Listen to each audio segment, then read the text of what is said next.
मैंने खामोश निगाहों से तुम्हें पूजा है। मैंने खामोश निगाहों से तुम्हें पूजा है। अपने अरमानों की खुशबू को बिखेरा भी नहीं। अपने अरमानों की खुशबू को बिखेरा भी नहीं।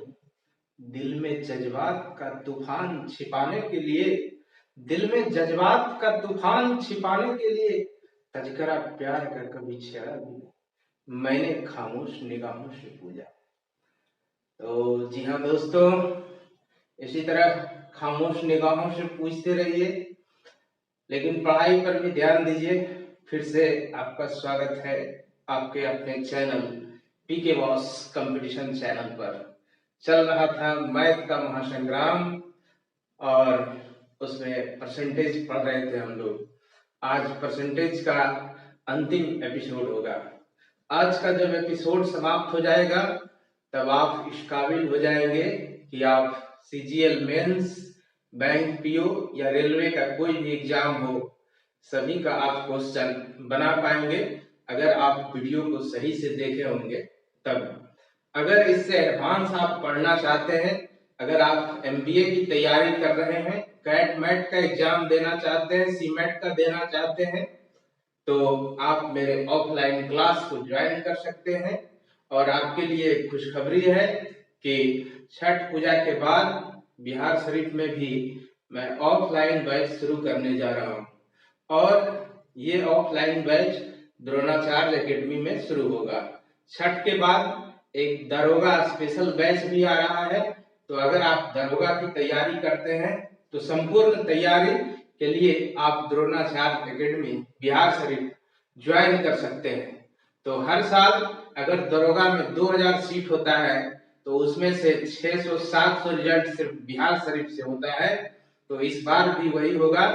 आप एकेडमी ज्वाइन कीजिए और हम लोग सब मिलकर पूरे जोर शोर से तैयारी करेंगे और फिर एक रिजल्ट का इतिहास बनाएंगे। तो और आपको बता दें, अगर आप मैथ को साइंटिफिक वे में पढ़ना चाहते हैं, साइंटिफिक टेम्परामेंट के साथ पढ़ना चाहते हैं, तो आप मेरे पास आ सकते हैं। अगर आप बाजारू मैथ पढ़ना चाहते हैं तो उसके लिए बहुत सारे दुकान खुले हैं, आप वहां जाएं जिन्होंने मैथ की आत्मा के साथ खिलवाड़ किया है और इसे फार्मूला बनाकर बेच रहे हैं। अगर आप उसे खरीदना चाहते हैं तो आप वहां जा सकते हैं। हम जो आपको मैथ पढ़ाएंगे वो पूरा डिस्क्रिप्टिव होगा और खुद से आप उसको सॉर्ट कर सकते हैं, खुद से आप उसका टेक्निक बना सकते हैं, खुद से आप उसका ट्रिक बना सकते हैं। तो हम जो मैथ पढ़ाएंगे पूरा एनालिटिकल होगा। आप वीडियो को देख ही चुके हैं कि कितना डिटेल से समझाते हैं। तो आप अगर मैथ को साइंटिफिक वे में पढ़ना चाहते हैं, कंसेप्ट मैथ की अवधारणा को समझना चाहते हैं, तो हमारे बैच को ज्वाइन कर सकते हैं। बुजुर्गों ने कहा था mathematics is the language of physics. Math जो है फिजिक्स का लैंग्वेज है। अगर ये फिजिक्स का लैंग्वेज है तो इसमें भी कुछ वैज्ञानिकता होनी चाहिए, कुछ साइंटिफिक टेम्परामेंट होनी चाहिए, जिसे आज लोग खराब कर रहे हैं, इसके आत्मा के साथ खिलवाड़ कर रहे हैं। तो आइए आपको ओरिजिनल मैथ से परिचय कराएं और आपको सिखाएं कि मैथ क्या होता है, ताकि आपका माइंड डेवलप हो सके और आप क्वेश्चन को सोच के तुरंत एक लाइन में उत्तर दे सकें। तो इसी के साथ आज का जो सेशन है उसकी शुरुआत करते हैं और इस सेशन के अंत में आपके लिए कुछ सरप्राइज होगा, आपके लिए गिफ्ट जीतने का मौका होगा। तो ध्यान से सेशन को देखते रहिए। इसी सेशन से क्वेश्चन होगा और आपका गिफ्ट आपको ऑनलाइन मिल जाएगा। तो आइए इसी के साथ आज का सेशन शुरू करते हैं। तो हम लोग क्वेश्चन नंबर 100 तक किए थे, ठीक है। अब जो है आज हम लोग 101 नंबर से करेंगे और 100 नंबर में आपको वेन डायग्राम का क्वेश्चन था, तो वही आपको समझा रहे थे। आइए उसी तरह का एक और क्वेश्चन है, इसको भी लेते हैं। Question number 101, 101। देखिए इसमें क्या है, कहता है एक परीक्षा में 35% परीक्षार्थी विज्ञान में उत्तीर्ण हुए, जबकि 40% परीक्षार्थी गणित में उत्तीर्ण हुए, ठीक है। तो यहाँ पर दिया हुआ है कि एक परीक्षा है तो इसको वेन डायग्राम का क्वेश्चन है, तो आप जानते हैं कि यूनिवर्सल सेट बनाएंगे, ठीक है। तो एक बना लीजिए विज्ञान का और एक बना लीजिए गणित का। अब इसमें देखिए क्या करता है कि साइंस में जो उत्तीर्ण हुआ है 35%, इसको साइंस मान लीजिए और ये 35% है, और ये जो बगल वाला है इसको मैथ मान लीजिए और ये जो आपका है ये 40% है, ये आपका 40% है। यदि उस परीक्षा में 25% परीक्षार्थी दोनों, तो दोनों में यहाँ पर जो है कॉमन ये आपको दिया हुआ है 25%, तो पूरा देखिए 35% है, ये छोटा जो 25 है तो ये आपका कितना हो जाएगा 10%, 25 और 10 मिलके 35 हो गया। ये पूरा 40 है, ये 25 हुआ तो ये आपका हो जाएगा 15%। तो इसमें आपको बोल रहा है कि उस परीक्षा में कितने प्रतिशत परीक्षार्थी अनुत्तीर्ण हुए, मतलब फेल हो गए, ठीक है। तो ये पास का डाटा दिया हुआ है, तो हम क्या करेंगे टोटल पास निकाल देंगे और 100% माइनस टोटल पास तो फेल निकल जाएगा।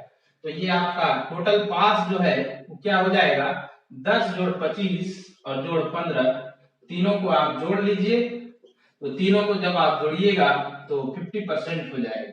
बड़ा सिंपल है कि पास अगर 50% है तो फेल कितना हो जाएगा 50% हो जाएगा, क्योंकि टोटल हमेशा 100% होता है, यूनिवर्सल सेट जो होता है वो 100% का होता है। तो पास निकल गया 50%, तो फेल अपने आप हो जाएगा 50%, 50-50 का गेम हो गया। तो इसी क्वेश्चन को आप ऐसे भी सोच सकते हैं कि लास्ट में तो हमको पूछा कि कितना फेल हुआ, ठीक है। तो एक तो हुआ कि इस ढंग से निकाल लिए, दूसरा आप इसको ऐसे भी कर सकते हैं कि पास बराबर, ठीक है, पास बराबर पास जोड़ पास, पास जोड़ पास और माइनस पास, पास बराबर पास जोड़ पास और माइनस पास, ठीक है। तो यहाँ पर देखिए कि जो पास है वास्तव में साइंस वाला पास है, ऐसा आपको कल बताए थे। ये जो 40 वाला पास है, अब बोलिए ये जो 25 है ये दोनों में जुट गया, 35 में भी जुट गया, 40 में भी जुट गया, तो हमको तो किसी भी चीज को एक ही बार जोड़ना है, तो एक ही बार जोड़ना है, लेकिन दो बार जुट गया है तो एक बार घटा देते हैं। तो इसी से कुछ लोग फॉर्मूला बना देते हैं कि पास जोड़ पास माइनस पास। तो हर जगह ये अप्लाई नहीं होता है, आपको बता रहे हैं कि यहाँ पर देखिए इस सिचुएशन में अप्लाई हो रहा है।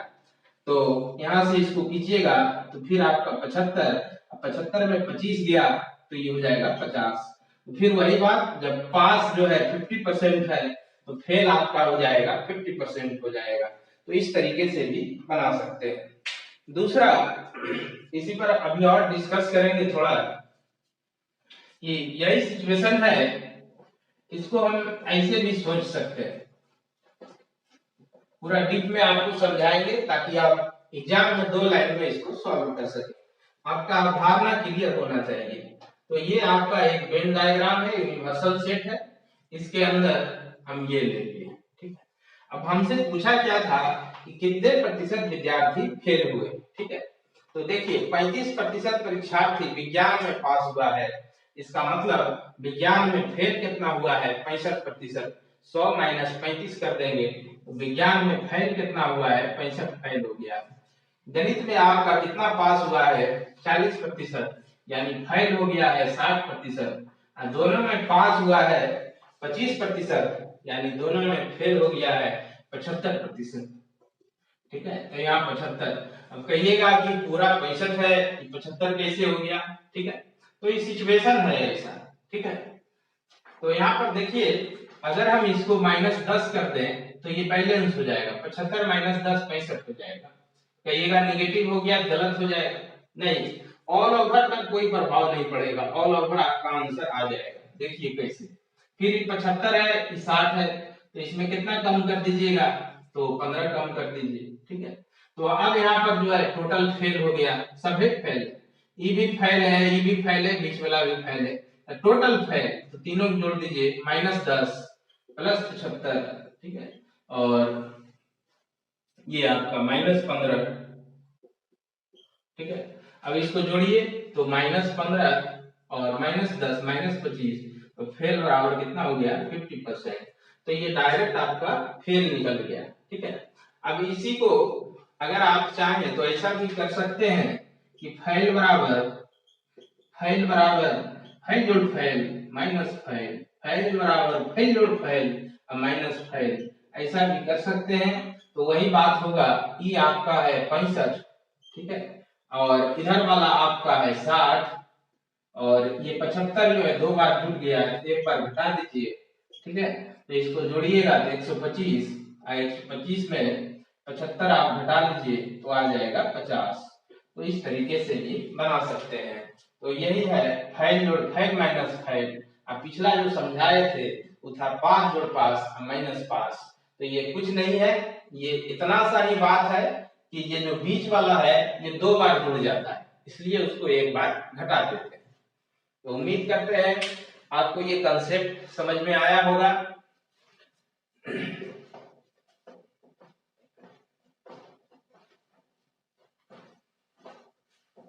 चलिए नेक्स्ट क्वेश्चन लेंगे। तो इसी टाइप का है, वेन डायग्राम में अक्सर लोगों को कंफ्यूजन होता है, इसलिए बहुत सारा क्वेश्चन इस पर सेट किए हैं।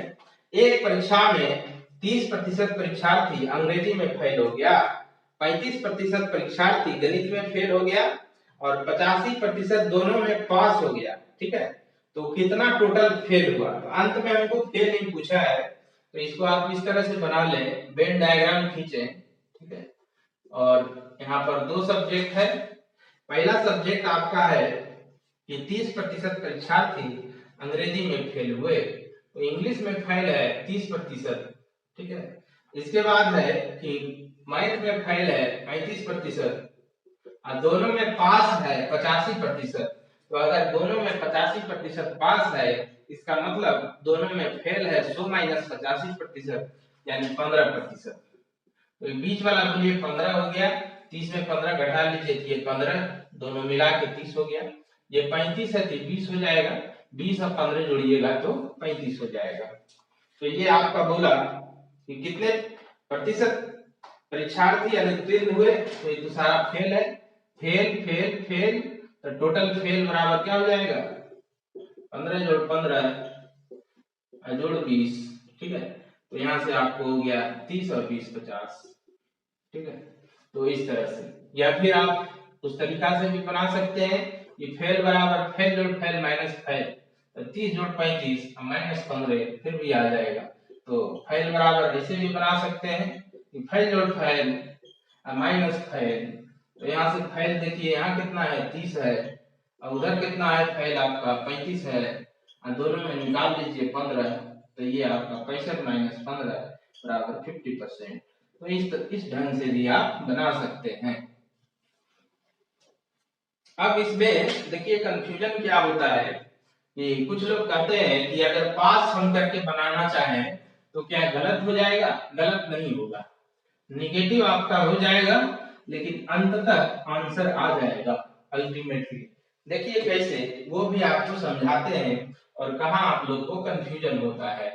जैसे यहाँ पर पहला सब्जेक्ट और ये दूसरा सब्जेक्ट। पहला सब्जेक्ट जो है आपका बोला कि 30% परीक्षार्थी अंग्रेजी में फेल हो गया, मतलब पास हो गया अंग्रेजी में 70%, पास हो गया अंग्रेजी में 70%। 35% परीक्षार्थी गणित में फेल हो गया, यानी पास हो गया 65%। ठीक है, परसेंटेज समझ लीजिएगा, लिखा हुआ है। जबकि 85% विद्यार्थी दोनों में उत्तीर्ण हुआ।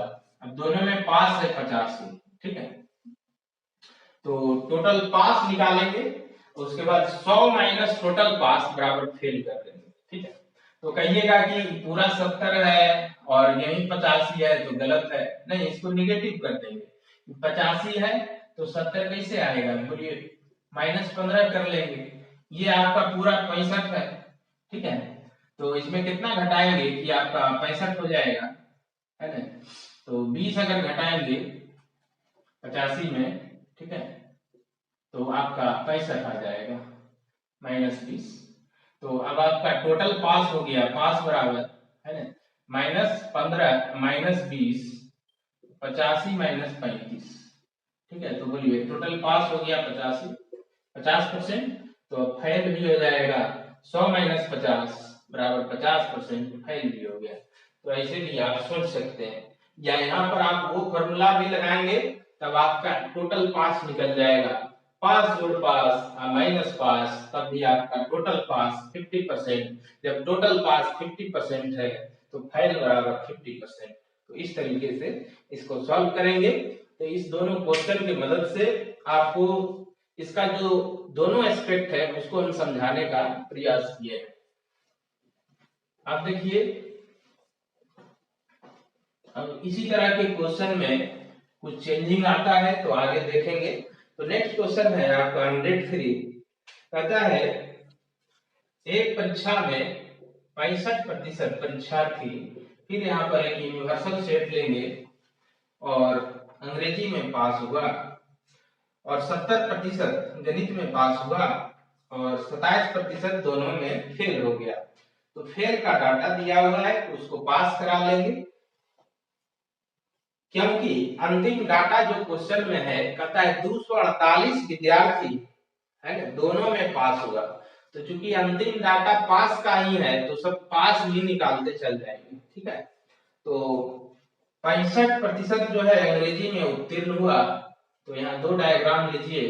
इंग्लिश में उत्तीर्ण है 65%, फिर आपको 70% गणित में उत्तीर्ण है, यानी मैथ में 70% उत्तीर्ण है। अब बोला 27% दोनों में फेल है, इसका मतलब 73% दोनों में पास है। तो ये 73 हो गया। अब देखिए यहाँ कितना करें कि 65 हो जाए, ठीक है। इसमें कितना घटाएं कि 65 हो जाए, तो दोनों का डिफरेंस निकाल लीजिए, है ना। तो ऐसे भी जानते हैं 65 5 70 तो -8 हो जाएगा, और ये तो 73 है 70 है -3 कर दीजिए। तो टोटल पास जो है आपका, है ना, तो पास जोड़ पास माइनस पास भी कर सकते हैं, या वेन डायग्राम देख रहे हैं तो 73 -8 -3 -11, तो इसमें घटा दीजिए तो 2, ये कितना हो जाएगा 62, यानी पास हमारा निकल गया 62%। यदि 62% आपके क्वेश्चन में दिया हुआ है 248, तो कहता है परीक्षा में बैठने वाले कुल परीक्षार्थियों की संख्या कितनी है। तो यहाँ से हो गया आपका 62% बराबर 248, 62% बराबर 248, तो 100% बराबर 100% बराबर 8। तो ये आपका 4 गुना, इसको भी 4 से गुना कर लीजिए, तो ये आपका हो जाएगा 400, यानी परीक्षा में बैठने वाले कुल परीक्षार्थियों की संख्या 400 आ जाएगी। उम्मीद करते हैं आपको ये क्वेश्चन समझ आया होगा। तो अब नेक्स्ट क्वेश्चन लेते हैं। आपको अगर वीडियो स्लो लगे तो फास्ट कर लीजिएगा, अगर फास्ट लगे तो स्लो कर लीजिएगा, और कुछ लिखना होगा तो वीडियो को रोक के लिख लीजिएगा। नेक्स्ट लेते हैं क्वेश्चन नंबर 104। 104 में आपको क्या बोलता है, उसी टाइप का क्वेश्चन है। 55% विज्ञान में पास हुआ, 45% अंग्रेजी में पास हुआ, और 25% दोनों में पास हुआ। तो तथा केवल एक विषय में कितने उत्तीर्ण हुए, और टोटल परीक्षार्थी 1000 है। देखिए थोड़ा अलग टाइप का क्वेश्चन है, इसको भी समझने का प्रयास करेंगे। तो 55% परीक्षार्थी जो है साइंस में पास हुआ, 55%। इसके बाद 45% परीक्षार्थी अंग्रेजी में पास हुआ, यानी इंग्लिश में पास हुआ है 45%। यदि उस परीक्षा में 25% परीक्षार्थी दोनों में पास हुआ, ये जो देख रहे हैं ये 25 दिया हुआ है कि दोनों में पास हुआ, है ना। तो केवल एक ही विषय में कितना उत्तीर्ण हुआ।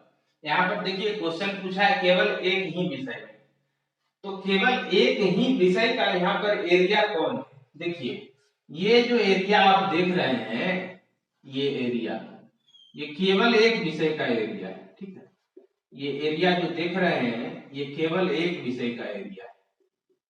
इसमें जो लड़का है वो सिर्फ एक ही विषय में पास है, वो है साइंस। ये जो एरिया है कॉमन एरिया, इसमें ऐसा लड़का है जो दोनों में पास है, साइंस और इंग्लिश दोनों में। फिर जब इधर आप आइएगा तो ये जो एरिया देख रहे हैं, ये वाला, ठीक है, ये वाला जो देख रहे हैं आप, ये भी जो एरिया है उसमें एक ही लड़का पास है, और पास किसमें है, इंग्लिश में है। तो हमको यही निकालना है। तो बोलिए पूरा 55 है, 55 में 25 घटा लीजिए तो केवल साइंस वाला निकल जाएगा, यानी केवल साइंस वाला आपको 30% हो जाएगा। पूरा 45 है, 25 जो कॉमन है इसको निकाल लीजिए तो इधर वाला आपको 20% बचेगा। 20% केवल इंग्लिश वाला हो गया। अब जो यहाँ पर है, कहता है कितने परीक्षार्थी केवल एक विषय में उत्तीर्ण हुए। तो केवल एक विषय में उत्तीर्ण होने वाला कितना है, तो 30 जोड़ 20 बराबर 50%, यानी 50% लड़का ऐसा है जो केवल एक ही विषय में उत्तीर्ण हुआ है। तो कहता है परीक्षार्थियों की संख्या अगर 1000 हो तो कितना परीक्षार्थी केवल एक ही विषय में उत्तीर्ण हुआ है। तो 1000 50% का मतलब आधा बराबर 500, यानी 500 लड़का ऐसा है जो केवल एक ही विषय में उत्तीर्ण हुआ है। तो इस डायग्राम को समझ गए होंगे। ये जो एरिया है एक का है, केवल एक विषय का। इधर का जो एरिया केवल एक विषय का। ये जो कॉमन एरिया है उसमें दोनों पास है।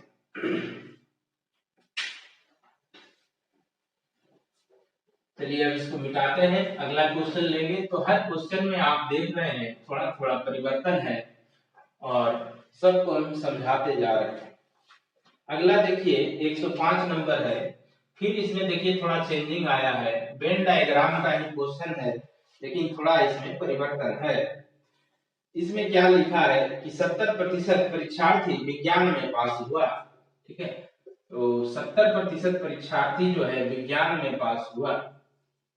ये साइंस है, इसमें आपका पास है 70%। 75% परीक्षार्थी गणित में पास हुआ, जबकि कुछ परीक्षार्थी दोनों में पास हुआ। यदि उस परीक्षा में बैठने वाले प्रत्येक विद्यार्थी या तो विज्ञान या गणित या दोनों विषय में पास हों, ठीक है। तो ये बहुत इंपॉर्टेंट डाटा है। ऐसा अभी किसी क्वेश्चन में नहीं बोला था कि परीक्षा में बैठने वाले प्रत्येक परीक्षार्थी या तो एक विषय में पास हो या फिर दोनों विषय में पास हो। कहने का मतलब कोई फेल नहीं है, कम से कम एक विषय में जरूर पास है। पहले का क्वेश्चन हम जब देख रहे थे तो उसमें बहुत सारे परीक्षार्थी ऐसे थे जो दोनों में फेल हो गए थे, तभी तो निकल रहा था कि फेल बराबर 50%, ठीक है। लेकिन ये क्वेश्चन ऐसा है, इसमें कह रहा है कि कम से कम एक विषय में जरूर पास है, ठीक है। कम से कम एक विषय में जरूर पास है, मतलब फेल कोई नहीं है। तो साइंस में पास आपका 70% है, मैथ में जो आपका पास है 75% है, और दोनों में फिर पास है। तो दोनों में उत्तीर्ण होने वाले परीक्षार्थियों की संख्या 180 है। तो ये प्रतिशत के रूप में ना देके संख्या के रूप में दिया है कि 180 है। तो लास्ट में पूछा कि उस परीक्षा में कितने परीक्षार्थी विज्ञान में उत्तीर्ण हुए, ठीक है। तो इसमें यही पूछा है कि कितना परीक्षार्थी ऐसा है जो विज्ञान में उत्तीर्ण हुआ, ठीक है। यहाँ केवल विज्ञान नहीं कर रहा है, विज्ञान में उत्तीर्ण हुआ, ठीक है। तो बनाते हैं इसको। देखिए इसको जो है कॉमन एरिया को x मान लीजिए। जब इसको x मान लीजिएगा कॉमन एरिया को, तो ये आपका हो जाएगा 70 माइनस x। उसके बाद ये पूरा 75 है, ये कॉमन एरिया x है, तो ये आपका हो जाएगा 75 और x घटा लीजिए माइनस x। दोनों को जब जोड़िएगा तो x x कट जाएगा, पूरा हो गया 75। यहाँ भी x x कट जाएगा, पूरा हो गया 70। तो ये इसका टेम्परामेंट है। अब देखिए यहाँ से क्या बोला है क्वेश्चन में कि जितना परीक्षार्थी है सब पास है, कोई फेल नहीं। इसका मतलब अगर हम पास निकालेंगे टोटल पास तो 100% के बराबर हो जाएगा, क्योंकि सभी परीक्षार्थी पास है या केवल साइंस में या दोनों में या केवल मैथ में। फिर से सुनिएगा, सभी परीक्षार्थी पास है या केवल साइंस में या दोनों में या केवल मैथ में। इसका मतलब हुआ कि टोटल पास जो है 100% है। और टोटल पास कैसे निकालते थे, तो उसमें केवल साइंस वाला भी जोड़ते थे, साइंस मैथ दोनों वाला जोड़ते थे, केवल मैथ वाला भी जोड़ते थे, तब जाके टोटल पास आता था। तो यहाँ पर इसको इसको इसको जोड़िएगा तो 100% हो जाएगा। तो 70 माइनस एक्स प्लस एक्स, ये एक्स एक्स कट जाएगा तो सीधा लिखते हैं 70 प्लस 75 माइनस एक्स बराबर 100% बराबर 100%। तो यहाँ से आपका x को उधर कर दीजिए, 100 को इधर ले आइए, तो इस तरह से x बराबर हो जाएगा 45%। तो x का मान कितना आ गया, 45% आ गया। तो हमको पूछा कि साइंस में कितना पास है, तो साइंस में आपका 70% पास है, तो इसको लिखेंगे 45% बराबर 180, तो 70% बराबर 60, 70% बराबर 60।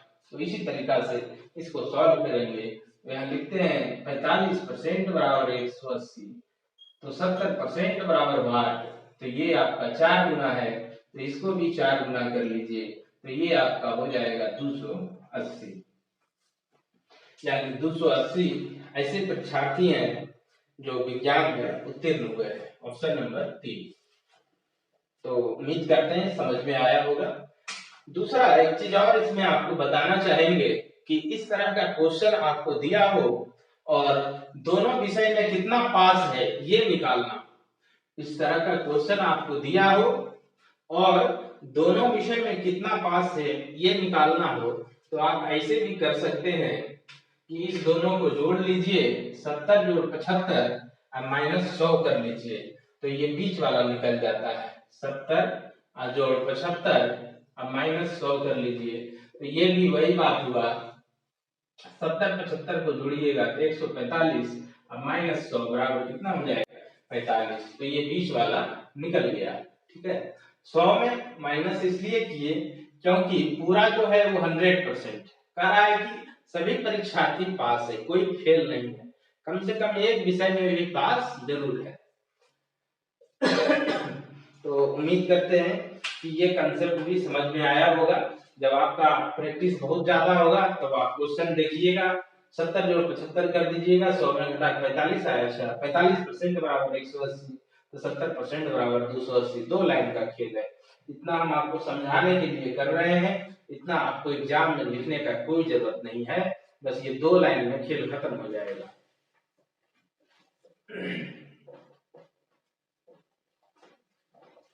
तो नेक्स्ट क्वेश्चन लेते हैं। नेक्स्ट क्वेश्चन आपका है 106 नंबर। ये कार्यालय और चाय वाला क्वेश्चन है। तो इसको हम लोग 9th क्लास में बनाते थे, पुराना वाला सिलेबस में, वेन डायग्राम में। तो कहता है एक कार्यालय का 65% कर्मचारी चाय पीता है। तो 65% कर्मचारी चाय है, चाय पीने वाला है, और कॉफी पीने वाला दिया हुआ है आपको 70%, जबकि कुछ कर्मचारी दोनों पीता है। यदि उस कार्यालय के प्रत्येक कर्मचारी चाय अथवा कॉफी अथवा दोनों अवश्य पीते हों, मतलब कुछ ना कुछ अवश्य पीता है, या तो चाय पी ले या कॉफी पी ले या दोनों पी ले, मतलब सब पियक्कड़। तो पियक्कड़ तो लोग गलत सेंस में लेते हैं, तो आप समझ लीजिएगा। ठीक है, मतलब सब कुछ ना कुछ अवश्य पीता है। तो कुल कर्मचारी 500 दिया हुआ है, पूछा है आपसे कितना कर्मचारी दोनों चीज पीता है।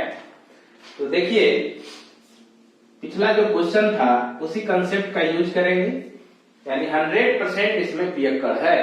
ठीक है, तो इसको x मान लीजिए बीच वाला को, तो 65 माइनस एक्स, ये आपका हो जाएगा 70 माइनस एक्स। इसको जोड़ दीजिए तो x x कट जाएगा, 65 और 70 135 माइनस एक्स बराबर 100%, तो x बराबर हो जाएगा 35%। तो यही 35% आपसे पूछा है, कितना है। तो 500 का 35% आप निकाल लीजिए, तो यहाँ से 1 0 कट जाएगा, ये आपका 175, यही आपका आंसर हो जाएगा, यानी ऑप्शन नंबर 1। इसी क्वेश्चन को जब आपको बहुत प्रैक्टिस हो जाए तो एक लाइन में आप बना सकते हैं। इस दोनों को सीधा जोड़ेंगे, 70 65 को 135, 135 को 100 में घटा लेंगे, बराबर हो गया 35%। तो 35% अब निकालना है, तो 500 का 35%, तो इसको कर दीजिएगा 175, 2 लाइन में बन गया। तो जब आपका प्रैक्टिस हो जाए, जब आप क्वेश्चन के अवधारणा को समझ जाए, कंसेप्ट को समझ जाए, तो आप इसको 2 लाइन में बना सकते हैं और परीक्षा में आप इसी तरीके से बनाएंगे। इतना पूरा डायग्राम खींचने का जरूरत नहीं है। तो उम्मीद करते हैं आपको सेशन अच्छा लग रहा होगा। अगर सेशन अच्छा लग रहा है तो वीडियो को लाइक कीजिए, इसको ज्यादा से ज्यादा शेयर कीजिए, चैनल को सब्सक्राइब कीजिए, ताकि ज्यादा लोग जुड़ सकें, ज्यादा लोग लाभ उठा सकें।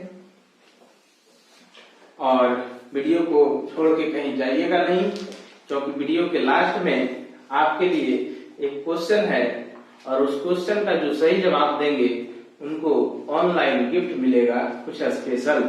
वीडियो के साथ बने रहिए और ध्यान से देखिए, इसी वीडियो से संबंधित क्वेश्चन है। तो अगला क्वेश्चन लेते हैं अभी तत्काल। तो 107 नंबर, इसमें कहता है कि एक समूह है, उसी तरह का क्वेश्चन है, 55% व्यक्ति फुटबॉल और 65% व्यक्ति क्रिकेट खेलते हैं और कुछ व्यक्ति दोनों खेलते हैं। यदि उस समूह के प्रत्येक व्यक्ति फुटबॉल अथवा क्रिकेट अथवा दोनों अवश्य खेलते हैं। पहला तरह का एक क्वेश्चन है, उसमें था कि सब पियक्कड़ था, इसमें है कि सब खिलाड़ी है, कुछ ना कुछ जरूर खेलता है, या क्रिकेट खेले या फुटबॉल खेले या दोनों खेले। तो इस क्वेश्चन को आपके लिए छोड़ते हैं, आप इसको वेन डायग्राम से बनाइएगा और मेरा विश्वास है कि आप जरूर बनाइएगा। हम इसको शॉर्ट में बता देते हैं। तो 55 और 65 है, तो 55-65 को जोड़ लीजिए, ठीक है, जोड़ लेंगे तो 120 हो जाएगा, 100 में घटाएंगे 120 माइनस 100, 20%, वही 20% आपको 60 दिया हुआ है, ठीक है, 20% बराबर 60 दिया हुआ है, बोला है 100% कितना होगा, तो ये आप 3 गुना है, तो इसको भी 3 से गुना कर लीजिए, ये आपका 300 हो जाएगा, यानी 107 का ऑप्शन नंबर 4।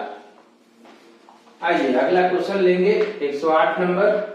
तो 108 जो है थोड़ा अलग टाइप का क्वेश्चन है, ठीक है, और ये नया ढंग का क्वेश्चन है। कहता है कि एक शहर है और उसका जो वयस्क आबादी है उसका 45% पुरुष और 25% महिला जो है विवाहित है, ठीक है।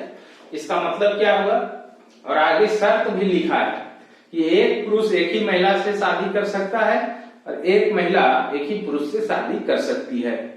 तो इसका सीधा मतलब हुआ कि महिलाओं की संख्या अधिक है, तभी तो 25% महिला और 45% पुरुष ने शादी किया है। तो यहाँ पर क्या करेंगे, यहाँ पर पति पत्नी की संख्या को बराबर कर देंगे। तो मान लेते हैं उस शहर में m मेल है, मेल मतलब पुरुष, ठीक है। क्वेश्चन नंबर है आपका 108 और इसका जो 45% है वो आपको बराबर है फीमेल का 25%, यानी 25/100। तो यहां से इसको कैंसिल करा लीजिए और ये 9 बार में और ये 5 बार में, तो यहां से मेल और फीमेल का रेशियो निकल गया 5/9। देखिए मेल आपका 5 यूनिट है जबकि फीमेल आपका 9 यूनिट है। आपको बताए थे कि फीमेल का संख्या ज्यादा है। तो अब पूछा कि विवाहित जो वयस्क है उसका प्रतिशत कुल आबादी के रिस्पेक्ट में कितना है।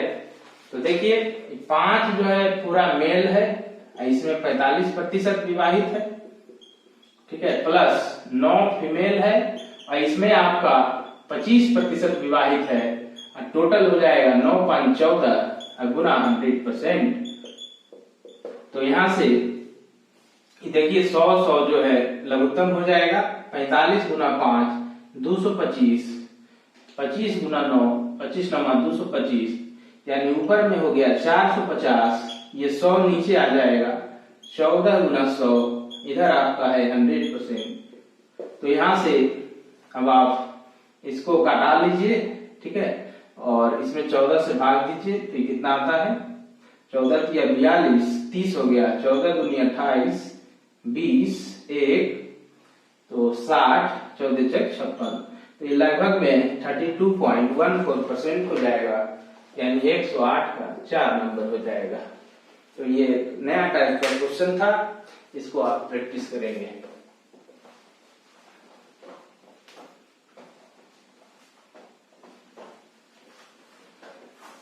तो आइए अगले क्वेश्चन की ओर बढ़ेंगे। Question number 109। क्वेश्चन नंबर 109 जो है आपका, इसमें क्या बोला है कि ए की आय का 5%, ए की आय का 5% बी की आय के 15% के बराबर है। बी की आय के 15% के बराबर है। 100 काट लीजिए और ये हो गया 5 या 15, तो यहां से ए अनुपात बी बराबर 3:1 मिल जाएगा। आगे जो है आपका बी की आय का 10%, बी की आय का 10% सी के आय के 20% के बराबर है। 20/100, या इसको आप 1/10, 1/5 भी लिख सकते हैं। तो यहां से कट गया, तो यहां से बन गया B/C बराबर 2:1। ये हो गया इक्वेशन 1, ये इक्वेशन 2, मतलब रेशियो नंबर 1 रेशियो नंबर 2। तो यहाँ पर देखिए कैसे लगातार लिखेंगे ए बी सी को। तो बी का यहाँ पर 1 इकाई है, अब बी का यहाँ पर 2 इकाई है, तो इसको 2 से गुना कर दीजिए ताकि यहाँ वाला बी जो है 2 हो जाए। ठीक है, तो अब यहां से हो जाएगा A/B/C बराबर, तो 2 से गुना कीजिए, 3 दूना 6 और ये 2 हो गया, फिर यहाँ पर 2 मिल गया, अब बाद में है 1। अब क्या दिया हुआ है कि सी की आय जो है आपको 1000 है, तो 1 पर 1000, तो 6 पर कितना हो जाएगा। सी की आय 2000 है, 1000 में 2000 है, तो 1 पर 2000, तो 6 पर 12000, यही आपका उत्तर हो जाएगा। इसको आप चाहें तो एक ही नियम से भी बना सकते हैं कि 1 यूनिट है 2000 के बराबर, तो 6 यूनिट कितना के बराबर हो जाएगा, कितना के बराबर हो जाएगा। तो इस तरह से आप इसको सॉल्व कर सकते हैं। तो मिटाते हैं इसको, और इसी क्वेश्चन को देखिए एक और तरीके से बना सकते हैं। तो हम आपको पहले ही बोले हैं कि मेरा काम है आपके थिंकिंग कैपेसिटी को डेवलप कर देना, ताकि आप क्वेश्चन को खुद से सोच सकें और 2 लाइन में बना सकें। देखिए इसमें क्या करेंगे, सी की आय 2000 है, तो बी के बारे में क्या बोला है कि बी की आय का जो 10% है सी की आय के 20% के बराबर है। तो इसका बोलिए 20% कितना होगा, तो इसका 20% 400 हो जाएगा। तो यही 400 जो है इसका 10% है, तो 100% कितना होगा, 100% कितना होगा, तो 1 0 काट दीजिए, 4000 बी का आय निकल चुका है। अब ए पर जाएंगे, तो ए के बारे में क्या बोला है, ए की आय का 5% बी की आय के 15% के बराबर है। इसका 15% निकालिएगा तो 600 हो जाएगा, और यही ए का 5% है, तो 100% कितना होगा। तो यहां से इसको घटा दीजिए 20 बार में, 6 दूनी 12000, आपका आंसर बन के तैयार हो गया। तो देखिए कितना शॉर्ट में हो गया। ठीक है, तो इसमें हम ना कोई ट्रिक लगा रहे हैं, ना कोई फॉर्मूला, केवल आपको कंसेप्ट सिखा रहे हैं, और इस कंसेप्ट के आधार पर आप मैथमेटिक्स के सारे क्वेश्चन को बना सकते हैं। तो मैथ कोई रटने का सब्जेक्ट नहीं है कि इसे फॉर्मूला रट के बना लें, इसको समझना है। इसमें भी एक साइंटिफिक टेम्परामेंट होता है। ठीक है, और उसी अवधारणाओं को समझते हुए, उसी कंसेप्ट को समझते हुए हमको मैथ को सीखना है।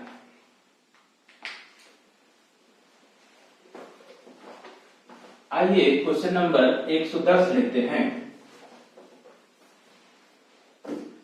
क्वेश्चन नंबर 110 जो है आपका, यहाँ पर 3 चीज दिया हुआ है। एक कच्चा माल का कीमत है,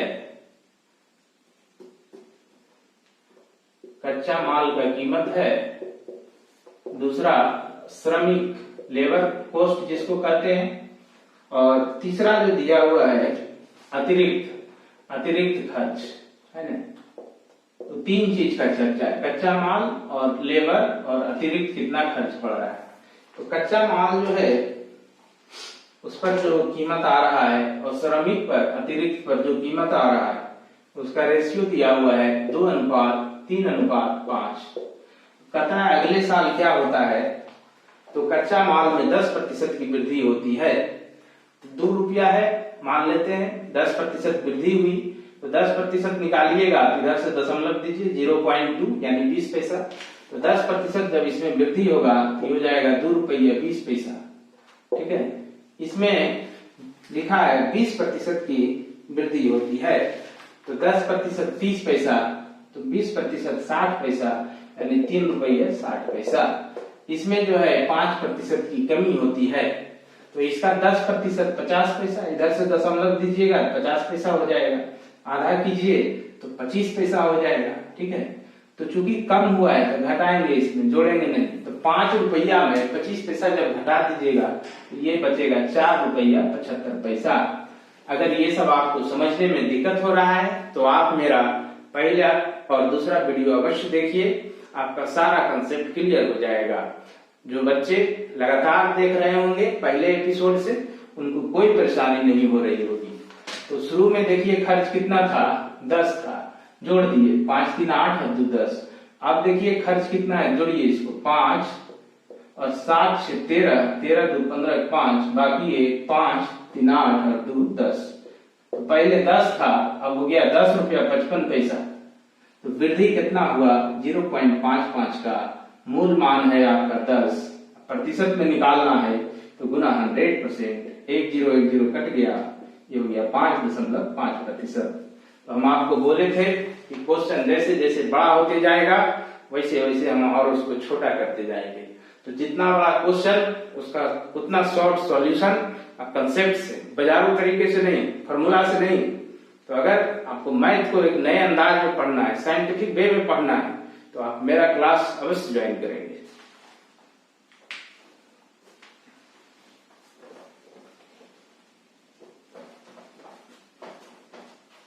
तो वीडियो छोड़ के कहीं जाइएगा मत।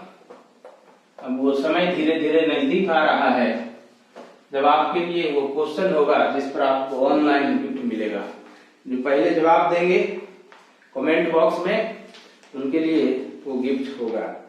तो अगला क्वेश्चन देखिए 111 नंबर, 4 विषय है, विज्ञान, गणित, इतिहास, भूगोल, सबका पूर्णांक 500 है, फुल मार्क्स। तो यहाँ पर डाटा दिया है कि परीक्षार्थी है विज्ञान में गणित से 20% ज्यादा, गणित में इतिहास से 10% ज्यादा, इतिहास में भूगोल से 20% कम प्राप्त किया। लास्ट में भूगोल वाला दिया हुआ है तो पूछा विज्ञान में कितने प्रतिशत आया, कितने लोग थे, तो वही है। तो देखिए ज्योग्राफी में 400 नंबर है, तो साइंस निकालते हैं, तो लफ्टुआ मेथड। ठीक है, 20% कम इतिहास यानी 80%, 4/5। इसके बाद 10% अधिक इतिहास से गणित यानी 11/10, और फिर 20% अधिक साइंस यानी 6/5। ये जो सॉल्व करके आएगा ये विज्ञान का नंबर होगा। फुल मार्क्स आपको है 500, तो नंबर बटे फुल मार्क्स गुना 100% बराबर आपका परसेंटेज हो जाएगा। तो इसको सॉल्व कीजिए, 5 5 25 और 25 गुना 16 400। ठीक है, उसके बाद ये 10 आपको नीचे आ जाएगा, 1 0 1 0 इसका काट लीजिए। ठीक है, ये तो आप चाहें तो यहां से भी इसका 1 0 काट सकते हैं, 1 0 1 0 इसका भी काट सकते हैं, है ना। तो अभी लगता है कि 11 है, 4 है, 6 16, नीचे 50 है। तो अगर इसको कटाएंगे भी पूरा पूरी कटेगा नहीं, दशमलव में आएगा, है ना। तो दशमलव में अगर आएगा तो कुछ सावधानी यहाँ पर बरतिए, इसको अभी ऐसे ही रहने दीजिए, ऊपर वाला जो है गुना कीजिए कितना आता है। ठीक है, तो ये आपको 16 चौक 64 और 11 छक 66 यानी 64 गुना 66, 2 और बढ़ा लेते हैं, ये 2 से अपने मन से गुना कर रहे हैं ताकि नीचे में 2 से गुना करके इसको 100 बना दें। ये 2 अंक के बाद दशमलव देंगे, इसीलिए ऐसा किए हैं। तो कभी भी ऐसा सिचुएशन बने तो आप नीचे में ज्यादा से ज्यादा 0 बनाइए ताकि दशमलव बैठाने में आसानी हो। ठीक है, तो यहाँ पर 64 गुना 66 गुना 2 कीजिए, है ना, तो इसको कीजिए ट्रिक से। 6 छक 24, 2 और 2 बाकी बचा हुआ है 36 और ये 24, है ना, तो 36 और 4 40 20 60 और 2 62 और बाकी बचा 6 और ये हो गया 42। 42 तो 24 हो गया, ये गुना होके। अब फिर इसको 2 से गुना कर लीजिए, तो 2 से जब गुना कीजिएगा तो ये कितना हो जाएगा, ये हो जाएगा 84 48, है ना, तो ये ऊपर वाला गुना होके तैयार हो गया 84 48। नीचे में यहाँ पर आप देख रहे हैं कि 100 है, 84 48 हो गया, नीचे में बटे 100, तो ये आपका हो जाएगा 84 इतना %, यानी विज्ञान में उसको इतना नंबर आएगा।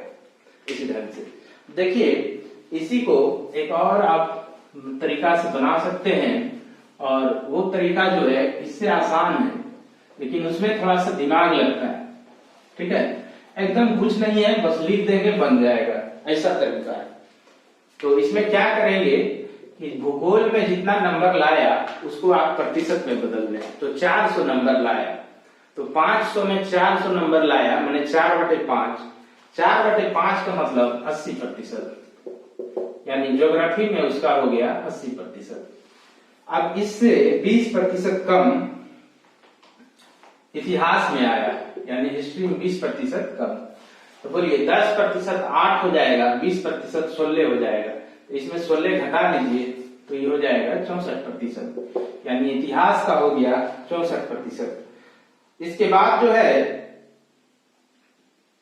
गणित में इतिहास से 10% ज्यादा, तो 10% ज्यादा, तो इसका 10% करिएगा 6.4 हो जाएगा, जोड़ दीजिए 4 6 4 10 के 0 बाकी 1, यानी 70.4%। अब आया विज्ञान की बारी, तो इसमें 20% ज्यादा, तो 10% इसका 7.04 होगा, क्योंकि इस दशमलव को यहां लाएंगे 7.04, दुगना कर दीजिए, ये हो जाएगा 14.08, 20% हो जाएगा।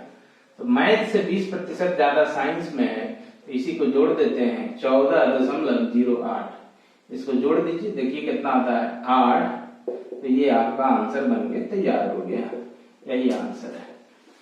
तो इस तरीके से सोचते हैं किसी भी हिसाब को, इसी को कहते हैं कि आपको हम मैथ पढ़ाएंगे साइंटिफिक वे में, साइंटिफिक टेम्परामेंट के साथ पढ़ाएंगे। यहाँ पर कोई फॉर्मूला नहीं होगा, कोई ट्रिक नहीं होगा, लेकिन सारा हिसाब 2 लाइन में बनेगा, ये मेरा गारंटी है।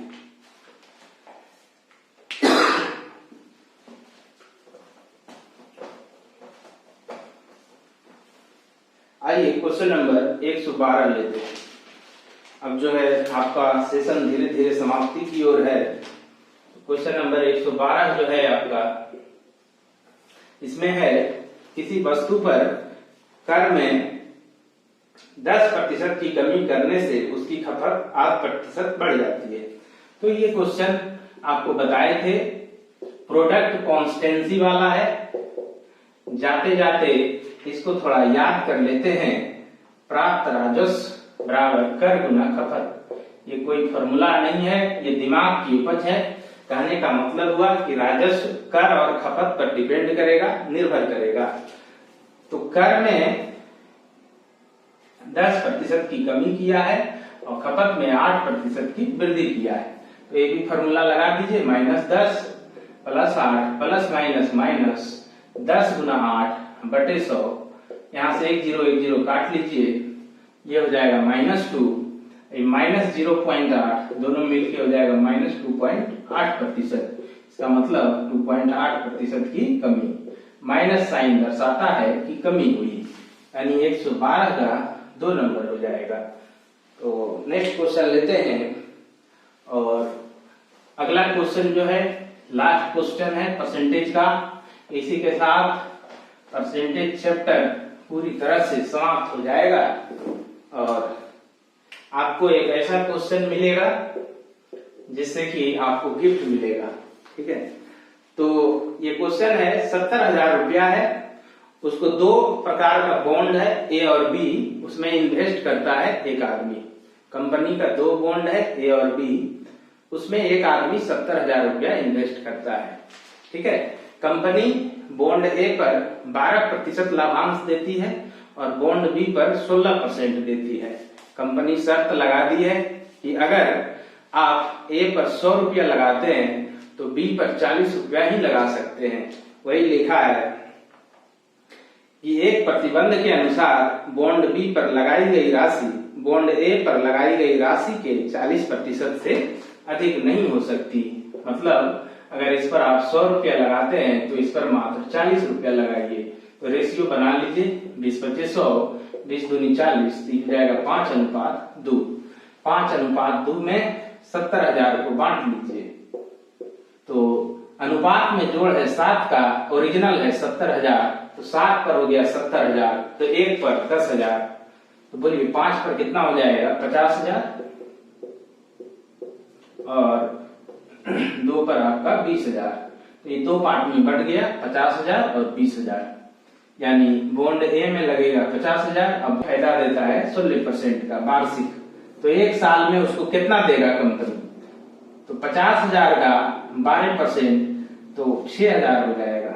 ठीक है, और इसको निकालिएगा 20,000 का 16%, 16 दूनी 32, 32 हो जाएगा।